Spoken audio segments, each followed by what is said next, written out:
ہمارے آقا نبی کریم صلی اللہ تعالیٰ علیہ وسلم کے بچپن کا واقعہ۔ دوستوں، آپ کو دودھ کس نے سب سے پہلے پلایا؟ آپ نے پرورش کہاں پائی اور کس طرح سے پائی؟ اور حضرت حلیمہ رضی اللہ تعالیٰ عنہا نے آ کر آپ کی والدہ سے آپ کی شکایت کیا کی تھی، کیا کہا تھا نبی پاک صلی اللہ تعالیٰ علیہ وسلم کے بارے میں؟ دوستو السلام علیکم۔ دوستو، اگر ابھی تک آپ نے میرے چینل کو سبسکرائب نہیں کیا تو آپ میرے چینل کو سبسکرائب کر لیں تاکہ آپ کو ایسے ہی واقعات اور دلچسپ ویڈیوز آگے بھی ملتے رہیں۔ دوستو، اگر آپ کو جاننا ہے کہ نبی پاک صلی اللہ تعالیٰ علیہ وسلم کے بچپن میں کیا ہوا تھا، کس طرح سے اور کہاں پہ آپ نے پرورش پائی تھی، تو آپ بنے رہیں لاسٹ تک میرے ساتھ اس ویڈیو میں۔ اور چلیے شروع کرتے ہیں دوستوں کہ نبی پاک صلی اللہ تعالیٰ علیہ وسلم کے بچپن کا واقعہ۔ حضور نبی کریم صلی اللہ تعالیٰ علیہ وسلم کو سب سے پہلے ان کی والدہ ماجدہ نے ہی دودھ پلایا تھا، یعنی کہ دوستوں حضرت آمنہ رضی اللہ تعالیٰ عنہا نے ہی نبی پاک صلی اللہ تعالیٰ علیہ وسلم کو سب سے پہلے دودھ پلایا تھا۔ لیکن اس زمانے میں یہ دستور تھا کہ لوگ اپنے بچوں کو پیدا ہوتے ہی دودھ پینے کے لیے قریبی گاؤں کی شریف عورتوں کے سپرد کر دیا کرتے تھے، تاکہ کھلی ہوا اور کھلے ماحول میں رہ کر ان کی صحت اچھی ہو جائے۔ یعنی کہ دوستو اس زمانے میں یہ دستور تھا کہ اپنے بچے کو دودھ پلانے کے لیے دوسری عورتوں کو دیا کرتے تھے، اور وہ صاف ستھری کھلی ہواؤں میں ان کی صحت اچھی اور صاف ستھری عربی بولنا بھی سیکھ جائیں۔ اس زمانے میں شہروں کی نسبت دیہات کی زبان زیادہ فصیح مانی جاتی تھی۔ قبیلہ سعد کی ایک نیک دل خاتون جن کا نام حلیمہ تھا، یعنی کہ دائی حلیمہ، جنہوں نے نبی پاک صلی اللہ تعالیٰ علیہ وسلم کو دودھ پلایا تھا، گاؤں کی دوسری عورتوں کے ساتھ، یعنی کہ دائی حلیمہ گاؤں کی دوسری عورتوں کے ساتھ میں مکہ میں آئی تھی تاکہ وہ بھی دودھ پلانے کے لیے ان میں سے ان کو بچہ مل جائے، اس لیے وہ مکہ میں تشریف لائی تھی۔ دائی حلیمہ دودھ پلائی کے عوض ان دیہاتی عورتوں کو معقول معاوضہ ملتا تھا، یعنی کہ دوستو جب وہ لوگ دودھ پلاتے تھے تو ان کو اچھا خاصی رقم مل جاتی تھی، اس لیے وہ لوگ دودھ پلانے کے لیے بچہ لے کر جایا کرتی تھی۔ اور اسی نیت سے دائی حلیمہ بھی آئی تھیں کہ ان کو کوئی بچہ مل جائے اور ان کو بھی فائدہ مل جائے گا، اس لیے انہوں نے بڑے بڑے سرداروں کے بچوں کو دودھ پلانے کے واسطے لے لیا تھا۔ یعنی جو عورتیں دائی حلیمہ کے ساتھ میں آئی تھیں انہوں نے بڑے بڑے سرداروں کے بڑے بڑے گھر کے بچوں کو دودھ پلانے کے لے لیا، مگر حضور نبی کریم صلی اللہ تعالیٰ علیہ وسلم چونکہ آپ یتیم تھے، یعنی کہ آپ کے والد کا انتقال آپ کی پیدائش سے پہلے ہی ہو گیا تھا، آپ یتیم تھے، اس لیے اس واسطے ان کو کسی عورت نے نہ لیا، کیونکہ سب نے یہی سوچا ہوگا، یہ میری سوچ ہے دوستو، کہ اگر میں نے اس یتیم بچے کو لیا تو مجھے کیا ہی ملے گا۔ لیکن نبی پاک صلی اللہ تعالیٰ علیہ وسلم کی شان مبارک اور ان کے بارے میں کون کہاں جانتا تھا۔ یہ حالات دیکھ کر حضرت آمنہ رونے لگی، یعنی کہ نبی پاک صلی اللہ تعالیٰ علیہ وسلم کی والدہ نے جب دیکھا کہ میرے بچے کو کسی نے نہیں لیا یا کوئی نہیں لے رہا ہے تو آپ رونے لگی، اور ان کو اپنے مرحوم شوہر یاد آ گئے، یعنی کہ نبی پاک کے والد حضرت عبداللہ آپ کو یاد آ گئے۔ آخر حلیمہ سعد نے یعنی کہ دوستو دائی حلیمہ نے اس یتیم بچے کو دودھ پلانے کے لیے لے لیا۔ جب کوئی بچہ نہیں بچا تھا تو دائی حلیمہ نے آخری میں حضور نبی کریم صلی اللہ تعالیٰ علیہ وسلم کو دودھ پلانے کے لیے لیا تھا اور ان کو لے کر اپنے گاؤں میں آ گئی تھی۔ دوستو جب اس وقت میں آپ کو بتانا چاہوں گی کہ جب دائی حلیمہ پہلے دودھ پلانے کے لیے مکہ میں آ رہی تھی، آتے وقت ان کا خچر سب سے پیچھے تھا اور بہت ہی کمزور تھا، یعنی کہ دوستو جتنی بھی عورتیں تھیں سب سے پیچھے آپ کا خچر تھا اور آپ بہت ہی پریشانی میں آئی تھی۔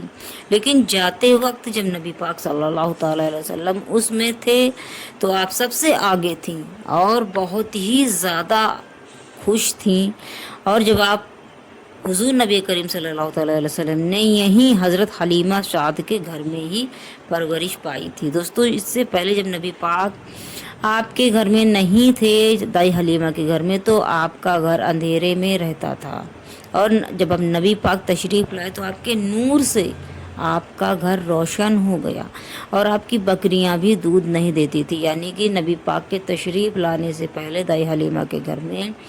بکریاں بھی دودھ نہیں دیتی تھی، لیکن جب نبی پاک صلی اللہ تعالیٰ علیہ وسلم تشریف لائے تو ان کی بکریاں دودھ بھی دینے لگیں۔ جب 4 سال کے نبی پاک صلی اللہ تعالیٰ علیہ وسلم ہوئے تو حلیمہ کے بچوں کے ساتھ میں اب جنگل میں بکریاں چرانے کے لیے جانے لگے تھے، کیونکہ نبی پاک صلی اللہ تعالیٰ علیہ وسلم نے خود ہی اصرار کیا تھا کہ اماں جان سب بھائی بہن کے ساتھ میں کیا میں بھی جا سکتا ہوں، تو حلیمہ نے یعنی کہ دائی حلیمہ نے اجازت دے دی تھی۔ ایک روز حضرت حلیمہ رضی اللہ تعالیٰ عنہا حضور نبی کریم صلی اللہ تعالیٰ علیہ وسلم کو اپنے ساتھ لے کر مکہ میں آئیں، اور انہوں نے حضرت آمینہ سے کہا کہ تمہارے بچے کو سایہ ہو گیا ہے، یہ کہتا ہے کہ پہاڑ کے پتھر اس کو سلام کرتے ہیں، اور ایک روز 2 آدمیوں نے اس کا پیٹ چاک کر دیا اور یہ پھر بھلا چنگا ہو گیا ہے۔ حضرت آمینہ نے حلیمہ سے کہا، بہن اس بچے کو سایہ نہیں ہے بلکہ یہ شروع سے ہی ایسا ہے۔ اس کے بعد حضرت آمینہ نے حضرت حلیمہ کو حضور نبی کریم صلی اللہ تعالیٰ علیہ وسلم کی پیدائش کے زمانے کی عجیب و غریب واقعات یعنی کہ باتیں بتائی۔ اور دوستو حضرت حلیمہ نے جب پیٹ چیرنے کی جو بات کی ہے، پیٹ چاک کرنے کی، تو حضور نبی کریم صلی اللہ تعالیٰ علیہ وسلم کو فرشتوں نے آپ کا سینہ چاک کر کے اس میں اللہ کے حکم سے اس میں نور ڈالا تھا، آپ کے سینے کو دھویا تھا، کیونکہ نبوت کی آپ کو نبوت ملنی تھی اسی وجہ سے۔ اور اس واقعے کو دائی حلیمہ کے بیٹے نے دیکھ لیا تھا اپنی آنکھوں سے، اور وہ آ کر انہوں نے دائی حلیمہ سے یہ بات بتا دی تھی، جس سے دائی حلیمہ ایسا نہیں ہے کہ حضور نبی کریم صلی اللہ تعالیٰ علیہ وسلم سے آپ بہت محبت کرتی تھی، لیکن آپ ڈر اس لیے گئی تھی کہ کہیں میرے گھر میں اگر آپ کو کچھ ہو گیا تو الزام میرے اوپر آئے گا، اس وجہ سے آپ نے نبی پاک صلی اللہ تعالیٰ علیہ وسلم کو آپ کی والدہ ماجدہ حضرت آمینہ کے سپرد کرنے کی ٹھان لی، اور اسی لیے آپ لے کر آئی ہے۔ آخر حضرت آمینہ نے اپنے بیٹے کو حلیمہ سے لے لیا، اور اس کے بعد حضور نبی کریم صلی اللہ تعالیٰ علیہ وسلم اپنی والدہ کے پاس مکہ میں ہی آپ رہنے لگے تھے۔ یہاں بھی ان کی عجیب و غریب باتوں کا چرچا ہونے لگا، کیونکہ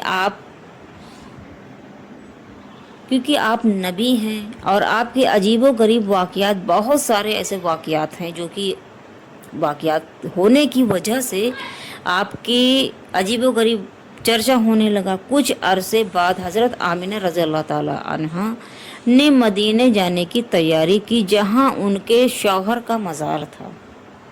اور دوستو حضرت آمینہ اپنے 5 برس کے یتیم بچے کو لے کر مدینہ گئیں، اور وہاں اپنے شوہر کے مزار کی زیارت کی، یعنی کہ حضرت بی بی آمینہ رضی اللہ تعالیٰ عنہا اپنے 5 برس کے بچے یعنی کہ نبی پاک صلی اللہ تعالیٰ علیہ وسلم کو لے کر آپ زیارت کی، آپ نے اپنے شوہر کے مزار کی، اور اپنے بچے کو لے کر آپ چلی آئی تھی۔ حضور نبی کریم صلی اللہ تعالیٰ علیہ وسلم نے جب اپنے والد ماجد کی قبر پر پہنچے تو انہوں نے یعنی کہ نبی پاک نے اپنی والدہ حضرت آمینہ سے، والدہ ماجدہ سے ان کے بارے میں یعنی کہ اپنے والد کے بارے میں بہت سی باتیں پوچھی تھی۔ مدینہ سے مکہ آتے ہوئے راستے میں حضرت آمینہ بیمار ہو گئیں، اور مقام ابوا امی ان کا انتقال ہو گیا، یعنی کہ دوستوں حضرت آمینہ رضی اللہ تعالیٰ عنہ کا انتقال راستے میں ہی ہو گیا تھا، اور اسی جگہ ان کا مزار بنایا گیا، یعنی کہ ابو امی اس جگہ حضرت بی بی آمینہ رضی اللہ تعالیٰ عنہ کا مزار مبارک ہے، اور آپ کا انتقال بھی یہیں ہو گیا تھا۔ حضور نبی کریم صلی اللہ تعالیٰ علیہ وسلم آپ اکیلے پڑ گئے تھے، اس لیے آپ دوسری عورتوں کے ساتھ میں واپس آ گئے مکہ میں۔ جب آپ مکہ پہنچے تو جناب عبد المطلب نے حضور نبی کریم صلی اللہ تعالیٰ علیہ وسلم کو اپنے گود میں لیا، اور بہت روئے آپ، اور کہا یعنی کہ جب آپ کی والدہ کا انتقال ہو گیا اور آپ دوسری عورتوں کے ساتھ میں واپس چلے گئے، تو آپ کے دادا جان عبد المطلب نے جب آپ کو دیکھا تو گود میں اٹھا لیا، اور آپ بہت روئے، اور آپ نے افسوس سے کہا کہ تیرے ماں